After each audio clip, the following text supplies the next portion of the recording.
ஆட்டத்திற்கு போட்டு சொன்ன நகையிடம் கலற்றவில்லை. சுடு மணல் 12 மணி நேரம் வேதியின் தடத்தை தேடி அந்த முக்காட்டுக்கு தேடி வருகிறாயே. அத்தான் அத்தான் வேதியனே என்று தேடி வரக்கூடிய சமயத்திலே முக்காட்டுக்குள்ளே கண்ணியடி நிழலிலே வேதியன் அமர்ந்திருப்பதை கண்டார். ஒரு நாள் வருகின்றாள். வேதியனை பார்த்து கேட்கின்றாள், அத்தானே அத்தானே அன்புலகம் வந்தவரே, அத்தானே அத்தானே அன்புலகம் வந்தவரே,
கள்ளர்கள் நடமாடக்கூடிய காரணத்திலே வந்து இருக்கின்றீர்கள்.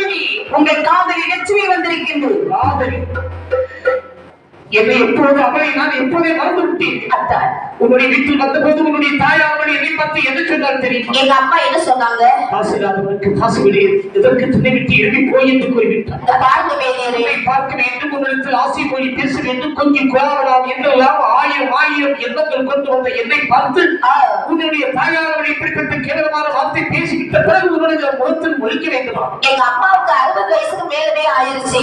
60க்கு மேலனாலே தெரிகிறப்பன்னு சொல்லுவாங்க. ஏதோ வயசான காலத்துல ஒரு வார்த்தை தப்பா பேசிட்டாங்க, அதெல்லாம் மனசு வச்சுக்கலாமா?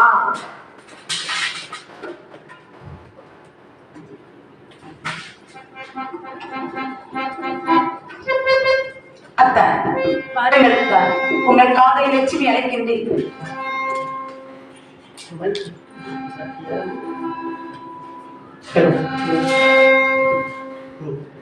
அத்தான், இல்ல நம்ம 2 பேரும் ஒரு திருமணத்தை செய்து 10-15 குழந்தைகளை பெற்றெடுத்து ரொம்ப இன்பமாக வாழலாம். அத்தான், இனிமேல் என்னுடைய முகத்தில் விழிக்காதே, நீங்கள் வராவிட்டால் நானும் இந்த இடத்தை விட்டு போக மாட்டேன் என்று வேறு பேசி இருந்தாங்க. பாருங்க, லட்சுமிக்கு தூக்க வருகிறதே, அதுதான் சொல்லுவார்கள். இந்த கேள்வரும் காலம் கேளாத கண்ணுக்கும் வாழ்வரும் காலம் வராத கண்ணுக்கும் ஒரு மனிதனுக்கு கேடுகாலம் வரக்கூடிய நேரத்தில் தன்னை அறியாம எவ்வளவு வேலையில உபரமா இருந்தாலும் தூக்கம் வந்துடும். உண்மைதான்.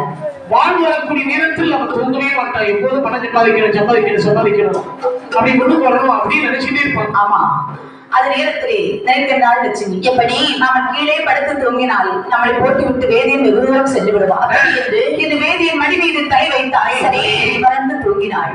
லட்சுமி தூங்கின உடனே பார்த்தான் இந்த வேதியன். லட்சுமியை எப்படி எட்டி பார்க்கிறான்.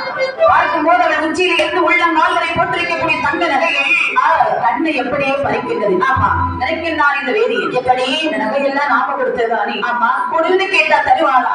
இவளை கொலை செய்ய வேண்டும் என்றே துணிகிறார்.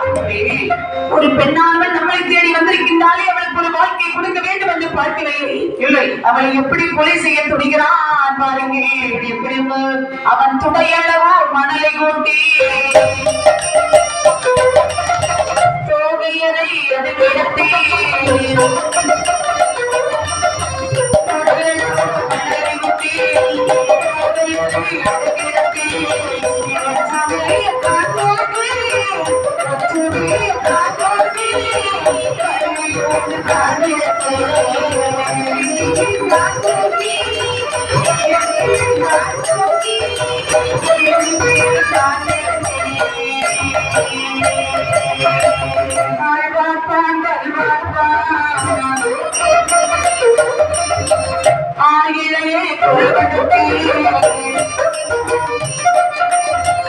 ஆழ்வார்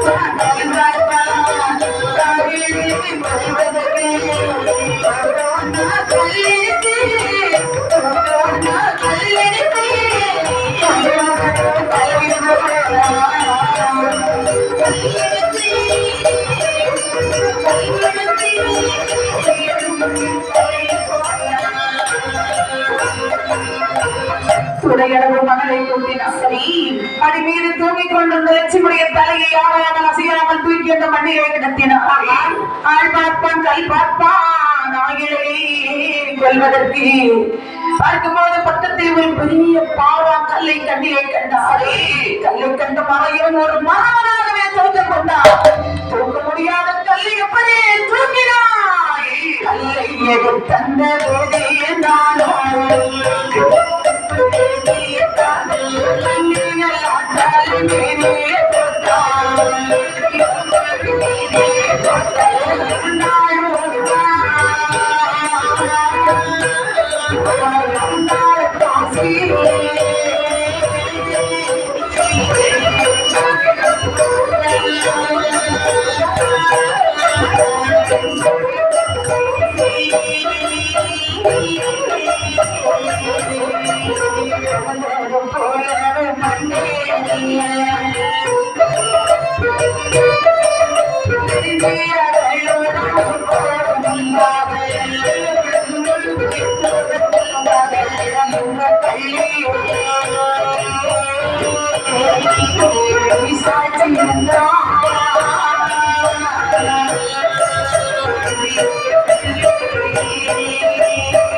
முடியாத கல்லை எப்படி தூக்கினார்? தூக்கி கொண்டு தலைச்சுடைய தலையிலே மாட்டான். கல்பட்டவுடனே செந்தாமரை போல் இருக்கக்கூடிய செப்பி திருமுகமானது அப்படி பப்பரம் போல் சிதறியது. குளிர்ந்தாய் குளிர்ந்தாய் குளிர்ந்தாய் வம்பினாய் வதுங்கினாய். ஒரு பொருள்குடி தருவாயிலே அந்த வேதியனை பார்த்து சொல்லுகின்றார். சொல்வாய், பாதி வேதியனை உன்னோடு வாழ வேண்டும், என்னை உனக்கே அர்ப்பணித்து தர வேண்டும் என்று நானே என்னுடைய தாய் சொன்ன பிறகு கூட கேளாமல் உன்னை தேடி இந்த காட்டுக்குள்ளே வந்தேன். நம்பி வந்த இடத்திலே நடுநாட்டிலே வைத்து கல்லை தூக்கி போட்டு கொலை செய்ய துணிந்து விட்டாயே பாவி, துணிந்து விட்டாயே. என்னை கொண்டதை யாருமே பார்க்கவில்லை என்று நினைக்காதே. நம்ம காட்டுக்குள்ளே நிற்கிறதே கள்ளிமரம். ஆமா, இந்த கள்ளிமரமே சாட்சி, கள்ளிமரமே சாட்சி. கள்ளிமரம் சாட்சி சொல்லாவிட்டால் உன்னையும் என்னையும் படித்தாரே அந்த சிவசங்கர கடவுள். ஆமா, சிவசங்கர கடவுளே நீயே சாட்சி, சாட்சி என்று கள்ளியடி மூட்டிலே லட்சுமி உயிரானதை பிடித்து போகிறது. லட்சுமியானவள் இறந்தவுடனே சற்று நேரம் கழிகிறது. ஏறி நானும் அப்படியே லட்சுமி அப்படி ஏறிட்டு வந்து பார்க்கிறான். பார்க்கும்போது மூக்கில கைய வச்சு பார்த்தா மூச்சு இருக்கா இல்லையான்னு. மூச்சு இல்லை, இறந்து விட்டாள். என் தலை தொண்டை கீழே விட்டாசரே லட்சுமியுடைய நகையெல்லாம் ஒன்று விடாமல் அத்தனை கலச்சினான். ஒட்டனமாக பொறிந்தான். அந்த இடத்தை விட்டு கடந்தான் அந்த தேவையிலே. லட்சுமியான்கள் கையடி நிலையிலே இறந்திருக்கேன். சரி, லட்சுமியுடைய அண்ணன் இருக்கின்றானே திருக்கண்ணா ஆலயத்தில் உள்ள பணமெல்லாம் வாங்கிவிட்டு அனுமதிக்கு வருகின்றான். வஸ்திரம் கீழே இறக்கி வைத்தான். தாயத்தை வாய்மொழி கேட்டான். அம்மா, என்ன தங்கச்சி முதலே வந்தாலே தங்கை இல்லாத அனுமதி தாமரை இல்லாத தடாக போல் இருக்கின்றது. தங்கை எங்கேயம்மா? வேதியை தேடி போயிருக்கப்பா.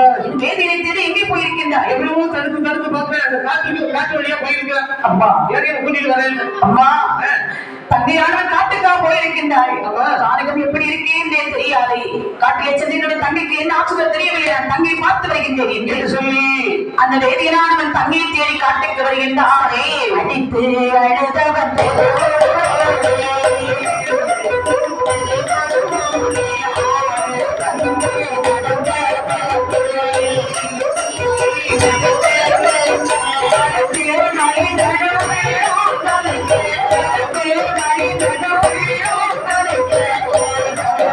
Thank you.